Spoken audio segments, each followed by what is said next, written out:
Welcome back, everyone. This is Dave from Sign and Slab, and I was looking at my YouTube timeline and realized it's been nearly 4 months since I'd been here to talk with you. Proof yet again, hobby rule number one, guilty as charged. The hobby is lazy. That includes guys like me.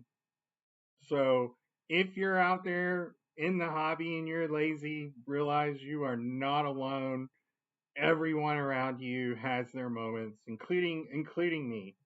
But I want to try to get things back on track, and so we'll start today and talk a little bit about card restoration and alteration. So I had seen recently, as many of you had, there was a little kerfuffle. There's a dispute, whatever you'd like to call it, with Kurt's Card Care. Kurt Cologne is the owner. Kurt's Card Care and the good old gang at PSA. So, as a quick kind of background of that, I had posted on my Instagram story a poll whether people wanted me to address this or not. So this will be the video where I do that. So quick background, if you're not aware, Kurt had Kurt provides card care products, a little kit, and then just some individual stuff that includes a card spray, a card polish, and some various utensils and tools that help you do some different things for your cards. To try to get them back to looking as nice as they can, and in many instances maybe get it back looking exactly like it did coming out of the pack whenever that occurred. I think that's more for modern cards. But Kurt had also gone on kind of the podcast circuit recently, most recently with Jeremy Lee, which is something I'd also posted to my Instagram story, but I'll try and do that again, where he talked about his product and talked about some concepts of card restoration, alteration overall. But specifically, he had apparently soaked a 1953 Topps Jackie Robinson in his card spray to help remove some tape residue and some back staining. And after having done this, submitted the card to PSA. It landed in a numerical slab. Seemed like everything was fine. And until I guess PSA became aware of the video that he had posted having soaked this card in the first place, and so subsequently the flip number on that slab has been deactivated, with presumably because PSA was soaking the card was ultimately a violation of their grading standards, and so they changed their mind around the assigning of the numerical grade to the card and deactivated the cert, which set off a wave of Inzone celebrations by a countless number of people in the hobby that all in one way or another were taking credit for having gotten Kurt and his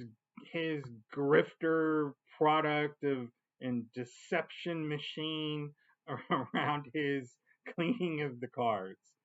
And so I think if you're in the hobby on Instagram at all, you've seen plenty of that. I don't need to tell you the names. They're not difficult to locate.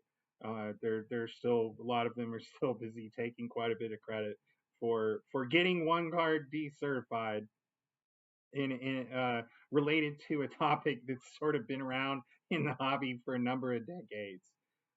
So anyway, congrats to them. You nuked one card specifically. My understanding is there's some others in that submission as well that may have been deactivated as well. But so look, at the end of the day, it sort of raises the question of when is cleaning kind of too far?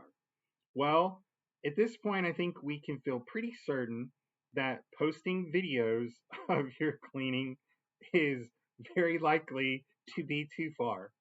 Um, so if you're out there soaking cards, probably may not be a great idea to throw that video out on the internet because at least now there people are watching, including sending to and or some people from PSA that are watching. But here's something a kind of critical topic around the spray and the polish specifically. So when Kurt was on with Jeremy Lee, he did talk about the products a little bit, and according to him, the spray evaporates. And I think most of us believe that Kurt's card spray is likely to be distilled water with just a touch of alcohol as a little bit of a cleaning agent, but a not a non-abrasive type of cleaning agent. Kurt, I don't believe, lists the ingredients on his product, and he talks some in the video about having gone through a lot of different experiments and otherwise to try to get to a solution that he was comfortable with. But in terms of the card spray, I I think it's mostly water with a little bit of alcohol in it. On the card polish, again, according to Kurt, if you use it properly and wipe it off correctly, there should be remain no evidence that it was ever utilized, and you can't really find it on the card. I'm not a chemist, I'm not a scientist, but again, that Kurt said that, and it's sort of based on what I know about the little bit I know about those things. It seems to make sense to me. So I think what's important to keep in mind here is PSA originally put this card in a numerical slab, which to me is indicative that at least on site at grading time, they weren't able to tell that anything had been done. That they definitely weren't able to tell that the card had been soaked. So that was only information that it came to them later on. Now, specifically about soaking cards, that's been a very common use technique going back decades and decades. It is very, very common, especially for like pre-war cards, to the because old tobacco cards and candy cards a lot of times had been glued into like photo albums by their previous owners. And so in order to get the cards individually out of the albums, that people learned how to kind of soak them out of there. And part of that soaking not only removed them from the cardboard back or whatever of the photo album, but it also would remove some of the glue and or tape stains that might have also been on the cards. And that's something that if you collect T206 or other tobacco cards from that era, is something that's something that commonly happened all the time, just because of where the cards had ended up. And unless something just went really bad, or even in the case where you had some paper loss on those cards, PSA still assigns them number grades. Because again, if they'd been soaked, there's no good evidence, there's no residual solution or otherwise on the card to be able to identify. And so I think that is has been an accepted practice in the hobby. I think for those of you that where just that soak, you feel like that moves it into the altered card category, I think I'd ask you to spend a little more time getting a little bit more informed about it before you draw sort of a final conclusion. Because again, that 53 Jackie made it into a numerical slab, which tells me PSA didn't know it had been soaked until they had the evidence of the video to confirm that for them. And so, and then to the extent anybody feels like sort of water in a microfiber cloth to just sort of give your card a little cleaning before you send it in. If you consider that alteration, I honestly I think you're doomed in this hobby. I would imagine 99% of all cards that are being submitted, no matter what era they're from, are certainly getting a microfiber wipe down, and a lot of them are getting, even if it's just a little touch of water to sort of just make sure all the gunk's off. I think that's super common, happens all the time.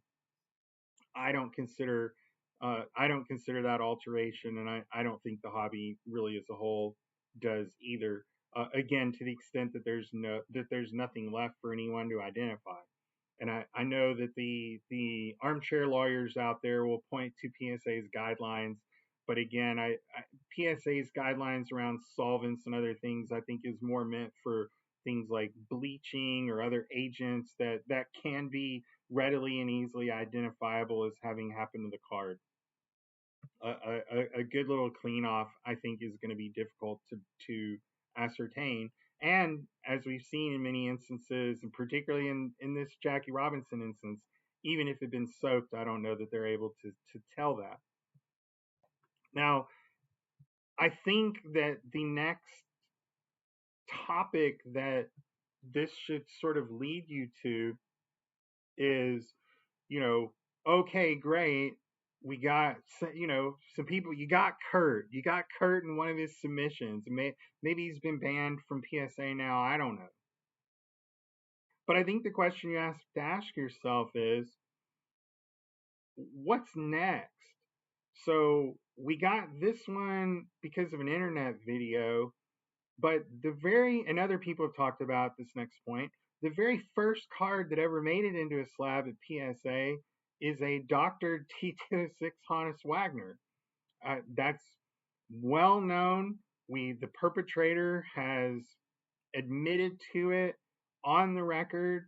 The FBI has spoken about it. It was included. Stacy Keach in the. I'll put a link to that too, so you can go back and see it. In American Greed series references it. So well we've deactivated Kurt's Jackie Robinson. When are we going to deactivate then the Hannes Wagner? I mean, I don't think that's coming anytime soon. If ever, I think it's going to just continue to be a story that has to be passed down, and that the powers that be hope that eventually all of us are dead and forgot about it. But on that front, deactivating a single card, I just don't think is done a lot towards advancing the restoration alteration discussion, which is really something I'd like to see happen.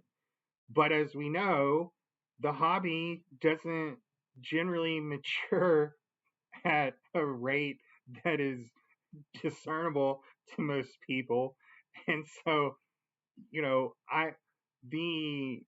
the people that have sort of kind of jumped on this and celebrated that they've got Kurt, I'm not sure they've entirely accomplished what they think they may have, because I believe in many instances, most of those folks consider themselves kind of anti-establishment. And by that, I mean, they're on the heels of trying to get after the grading companies to improve their standards, improve their service. Nuking Kurt, I don't think helped that at all. Like your focus on Kurt and then not simultaneously focusing back on PSA in this particular instance, their inability to identify that something had occurred, like it didn't get us any closer to more standardized or better grading. So I think that's out there. And I had spent some time trying to think about, like, what would be another instance of really a true alteration in the hobby that we've all just sort of come to accept. And I think I have a good one. 1986 Fleer stickers, Fleer basketball stickers, were always on the back of the pack. And so when they were opened up, they always had wax stains on them. Not most of them, all of them. And people have heard the hobby tales of using pantyhose, or other people would just use paper towels, napkins, whatever. But the point is that that wax can even today be removed from the back of those 86 Fleer stickers to a point where you really can't tell it was ever there. Now, those cards, their natural state out of the pack is with wax on them. But if there's wax on them, PSA gives it an ST for stain, ST qualifier. Well, there's bunches of those stickers that are out there with only numerical grades, no qualifiers. Is that alteration? I mean, if we're gonna say that, yeah, that that's sort of okay because the wax wasn't really, it's not really part of the card. It was part of the pack, I guess, that the card was touching. I mean, if you're able in your mind to discern the difference between the wax on the back of those cards and a little bit of tobacco juice or some gunk or just anything else, even tape stain like on the front of a card, to me that's just a mental leap that's really difficult to kind of separate. And again, it revolves around the idea that, like, if you can't really tell it was ever there, then was it ever there?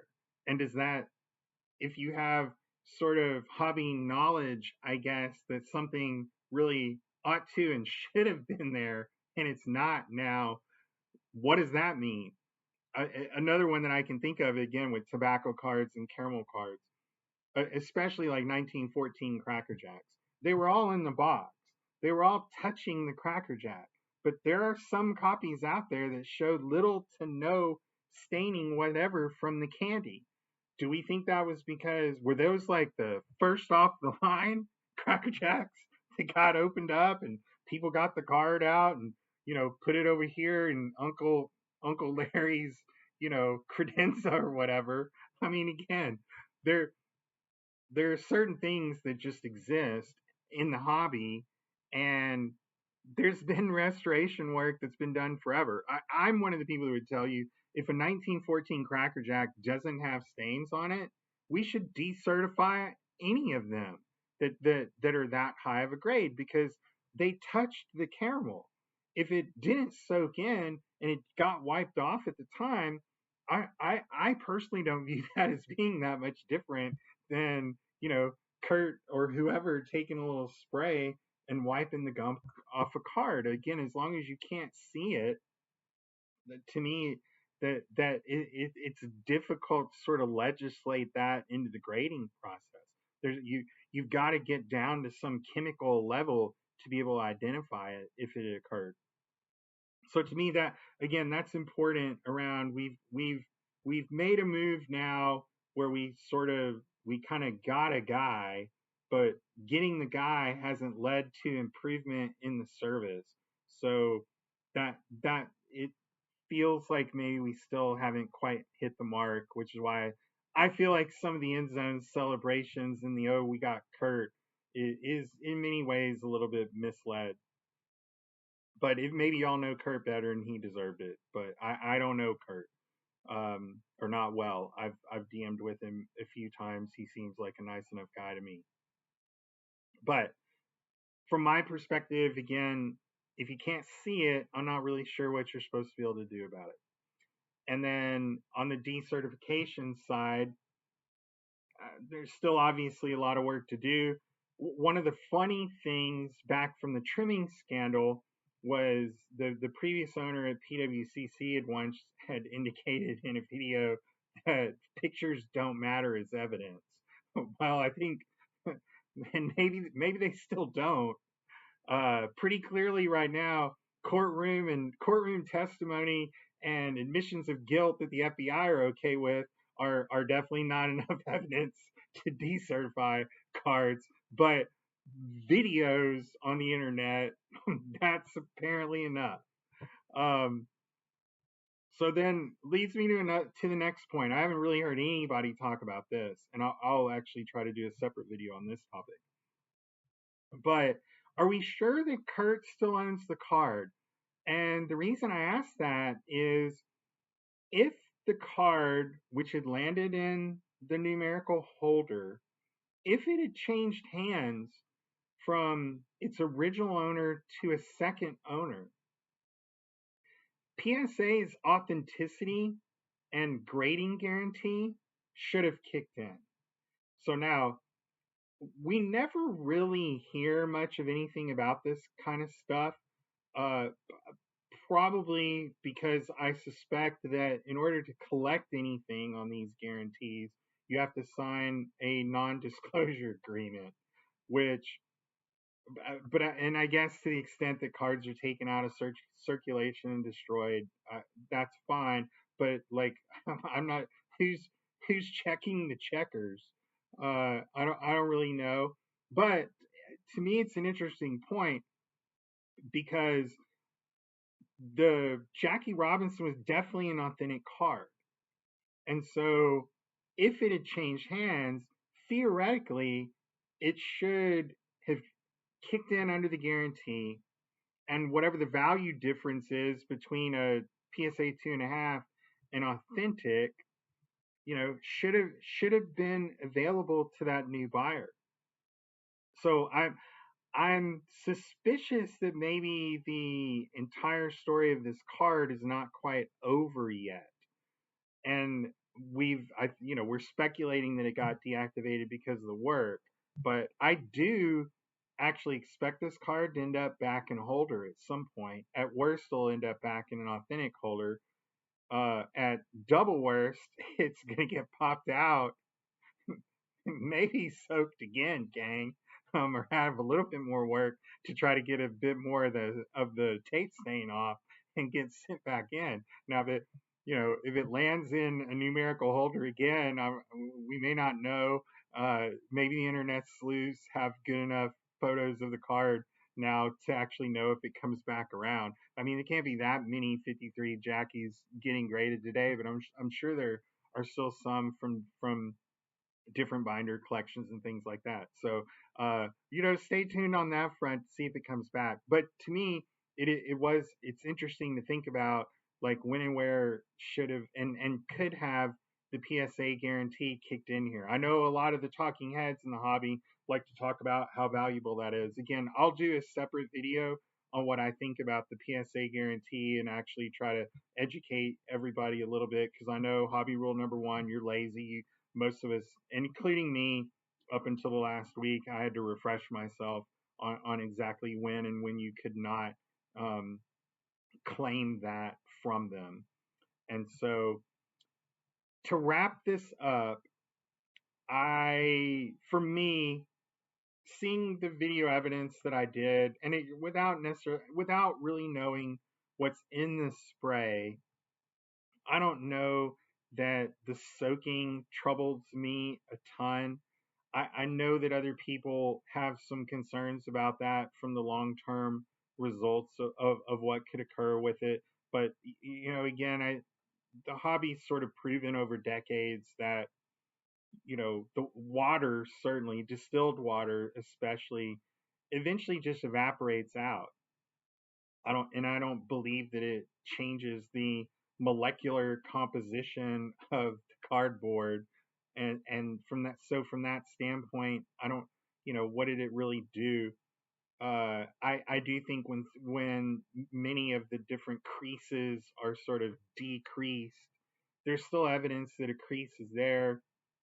Yes, that changes the numerical grade on it, and a lot of that is more, I think, just the hobby setting values for certain things at different levels in comparison to what else is all out there. And listen, I'm totally aware of the idea that these things are all done really in an effort to sort of deceive the next person. I don't believe that that's 100% true. I think there are tons of people out there that do some of this work on their cards because they're keeping them and they're trying to have them in the highest grade that they could have in their collection. All collectors, I think, are naturally sort of inclined to trying to, get the best card that you can for your money, and buying cards that look a certain way or have certain numerical values is pretty standard part of the hobby.